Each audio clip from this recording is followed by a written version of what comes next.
Boa tarde, Marcos Verlaine, como está você?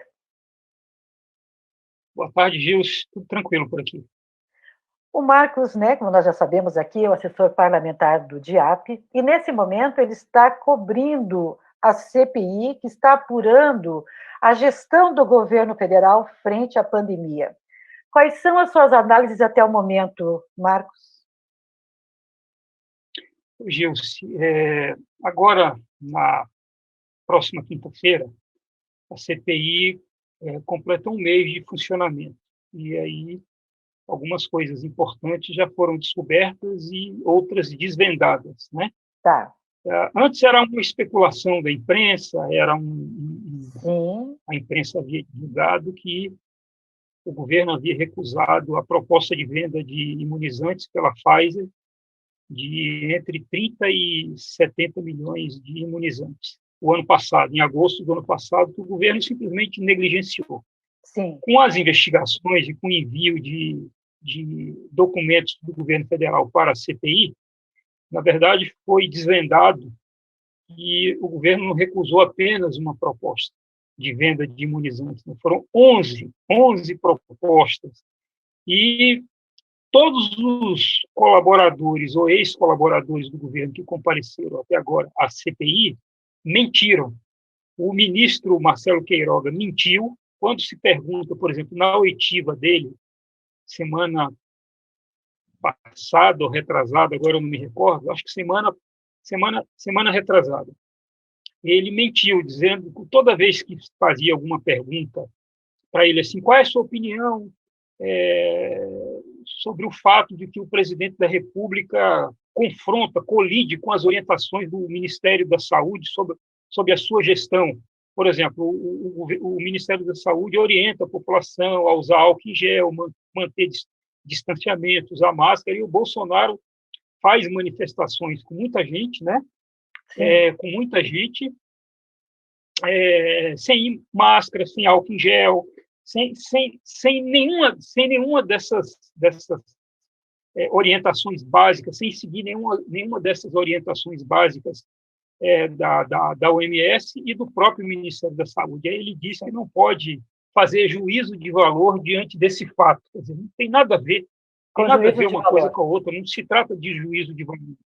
Se trata de uma opinião objetiva, dizer, olha, ele está errado, só que ele não pode dizer isso, porque senão ele vai ser demitido do ministério. Então, os ministros do Bolsonaro, talvez com exceção do Mandetta, lá no início da pandemia, não tem nenhuma autonomia para atuar no combate à pandemia. Quem manda na pasta da saúde, no Ministério da Saúde, não é o ministro, é o presidente Jair Bolsonaro. Então, isso já está detectado, já está claro. Isso não é especulação, isso é fato. É um fato. Né? Isso já está absolutamente desvendado e esclarecido. Tem um outro aspecto interessante e é importante esclarecer.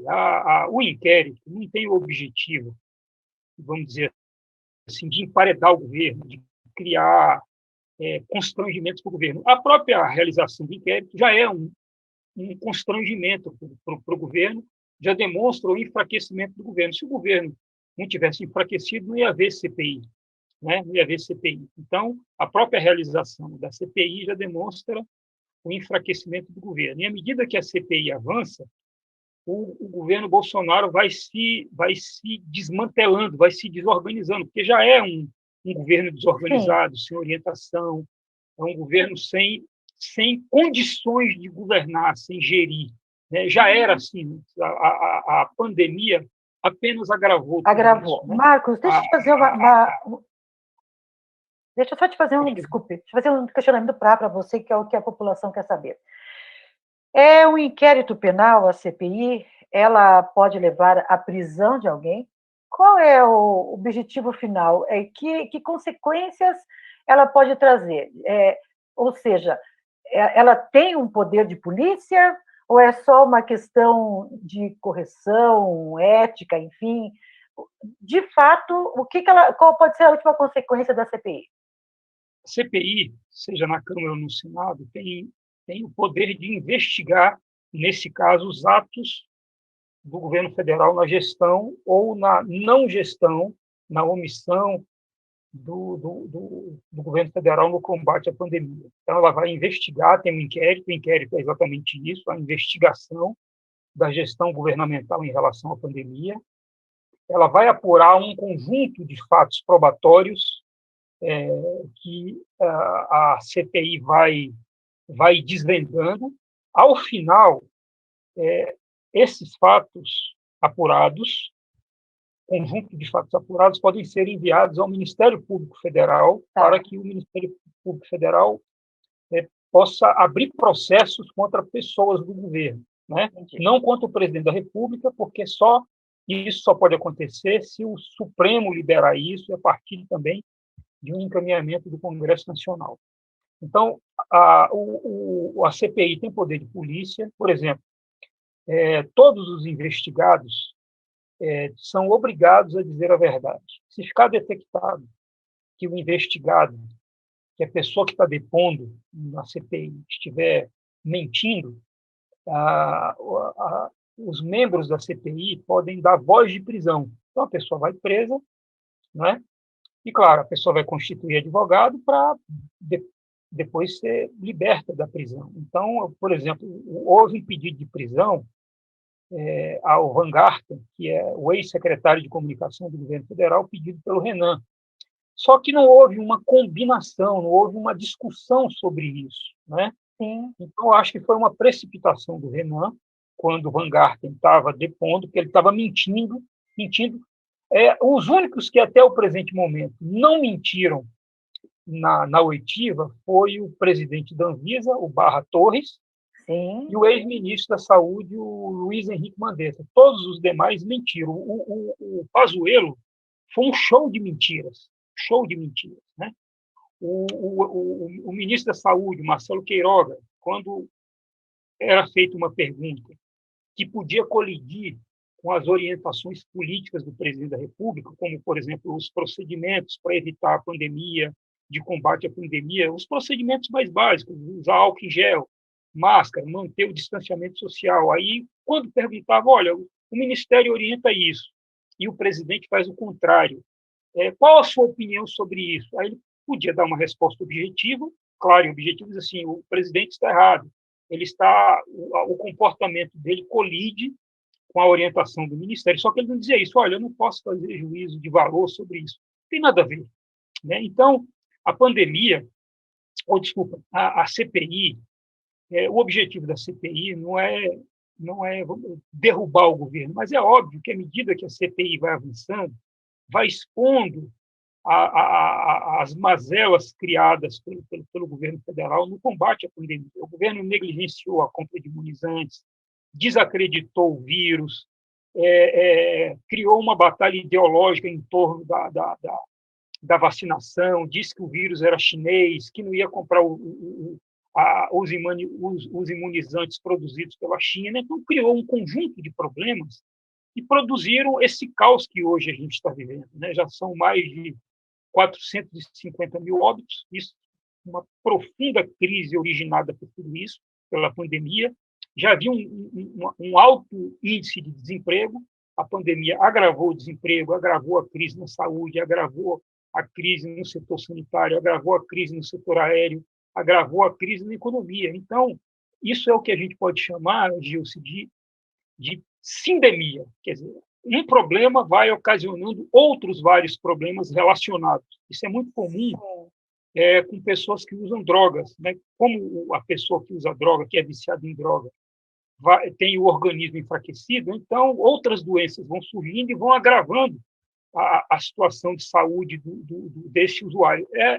A gente pode atribuir também esse novo conceito ao chamado país, né? sindemia em função da pandemia. Então, por exemplo, dos 450 mil óbitos, em torno de 300 mil são arrimos de família, pessoas que morreram e que tinham responsabilidade de sustentar suas respectivas famílias. Então, tudo isso vai surgir agora e vai agravar a crise brasileira, a crise social, vai haver uma desagregação social. Então, esse quadro, depois que todo mundo tiver vacinado e não tem programa de imunização em massa, o Ministério da Saúde não está conseguindo fazer isso, porque demorou a comprar os imunizantes. Então, esse processo da vacinação está demorando e, óbvio, quanto mais demora, mais gente vai morrendo. Especula-se, segundo os cientistas, segundo os especialistas na área, nós podemos chegar a quase 1 milhão de mortos. Nós estamos oficialmente com 450 mil, isso números oficiais, mas os números são infinitamente maiores, é igual ao número de desempregados. Oficialmente, são quase 15 milhões, mas você pode dizer, sem nenhuma dúvida, que nós estamos, no mínimo, com 20 milhões de desempregados. Com certeza. Porque, pelo critério do IBGE, quem não está procurando emprego, que é o caso dos desalentados, por exemplo, não está desempregado. Então, você tem, arredondando, 15 milhões de desempregados, mais 6 milhões de desempregados, 6 milhões de desalentados, melhor dizendo.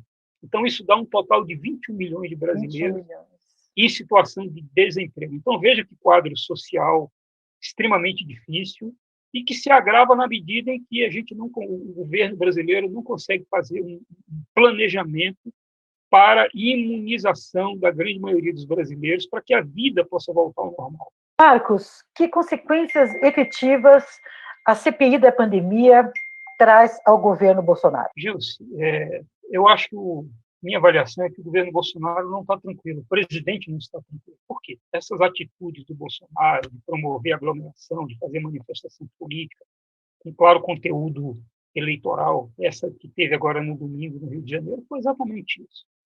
Ele não está tranquilo. Então, o objetivo dele é desviar a atenção. É a tática que ele usa para desviar a atenção dos fatos objetivos que a gente vai acompanhando no cotidiano da política e dos desdobramentos da CPI, das votações do Congresso, do debate político de uma maneira geral. Se alguém disser que o Bolsonaro está tranquilo, não está compreendendo o que está acontecendo. Ele não está tranquilo. Agora, qual é o grande problema, Gilson? Eu até escrevi uma análise ontem dos caminhos da CPI. Por que as instituições não tomam atitudes mais severas em relação ao Bolsonaro? O Congresso Nacional, o Supremo Tribunal e as elites econômicas, né, os que mandam no Brasil, os donos das grandes empresas, a coisa toda. Porque, Gilson, os ricos no Brasil já estão vacinados. Quem não se vacinou aqui porque furou fila, foi para fora e se vacinou. Então, eles estão protegidos. Eles estão protegidos no plano social, porque são ricos, não tem nenhum problema em relação à crise que está em curso, essa grave crise, com milhões de pessoas passando fome, milhões de pessoas desempregadas, milhões de pessoas em situação de miserabilidade por conta do agravamento da pandemia. Então, como os ricos não estão sofrendo, eles vão tocando, porque o governo Bolsonaro segue a agenda dos ricos. Você vê, por exemplo, um dado objetivo da realidade. Em plena pandemia, ou sindemia, como eu disse anteriormente, o Congresso está discutindo, a Câmara está discutindo reforma administrativa para diminuir o tamanho e o papel do Estado brasileiro, privatizar o Estado brasileiro. Quer dizer, o problema brasileiro é esse? Privatizar os Correios, privatizar a Eletrobras, é agenda neoliberal em curso. Quer dizer, eles não estão preocupados em aumentar a renda e expandir o número de pessoas atendidas com auxílio emergencial e o valor, um valor mais substancial, com um prazo mais elástico para que as pessoas consigam para alavancar, para tirar desse marasmo a economia brasileira. Então, os ricos estão protegidos socialmente, estão protegidos economicamente, estão imunizados, porque já tomaram vacina. Eu duvido que algum rico ainda não tenha sido vacinado. Quem está morrendo são os pobres, majoritariamente. Então, é por isso que as instituições não tomam decisões severas em relação ao Bolsonaro, porque as instituições representam esses interesses dos ricos brasileiros. Veja quem é a maioria do Congresso Nacional. Como no caso do Supremo, por exemplo, o Supremo só pode atuar se for demandado, se for provocado, para usar o termo adequado. Então, as elites civis estão de costas para os problemas objetivos da sociedade brasileira. Então, eu acredito que, como não há manifestação da oposição, a oposição está circunscrita ao Congresso Nacional, não há movimento de rua, não há uma agenda por parte da oposição, a oposição está desmantelada, fragmentada, desarticulada. Então, esse quadro político também é um fator que colabora com Bolsonaro, né? Para que ele siga, vamos dizer assim, desgovernando o Brasil, porque ele não está governando. O Brasil está à deriva e o Bolsonaro ligou o piloto automático e está em campanha eleitoral. À medida em que a CPI... Agora, qual é o alento disso tudo? É que, à medida que a CPI avança, vai expondo e vai comprometendo o governo, vai fornecendo informações relevantes a fim de que as pessoas que têm dúvida ainda em relação a muita coisa que está acontecendo nessa gestão desorganizada, desorientada do Bolsonaro, porque o Bolsonaro não tem nada de doido. Doido rasga dinheiro, doido cospe para cima, doido conversa com árvore, doido é apaixonado. O Bolsonaro é exatamente o oposto disso, entendeu? O Bolsonaro não tem nada de doido. O Bolsonaro é um psicopata. Porque, por exemplo, ele podia usar o domingo dele, ou o final de semana, para visitar hospitais, visitar profissionais da área de saúde que estão morrendo em quantidade fora do normal, dialogar com pessoas relevantes para orientar como o brasileiro deve agir. Ou seja, o primeiro mandatário, o líder, o chefe do Poder Executivo, o chefe da nação, o presidente da República, podia ter uma atitude proativa no sentido de ajudar o Brasil a sair dessa profunda crise. Ele faz exatamente o oposto. É exatamente o oposto. Ele ajuda a aprofundar a crise. E ele faz isso porque, como ele não governa, como ele não gestiona, então ele tenta tirar o foco com essas maluquices, entre aspas, como o evento que ele fez no Rio de Janeiro e está em vista de acontecer um em São Paulo.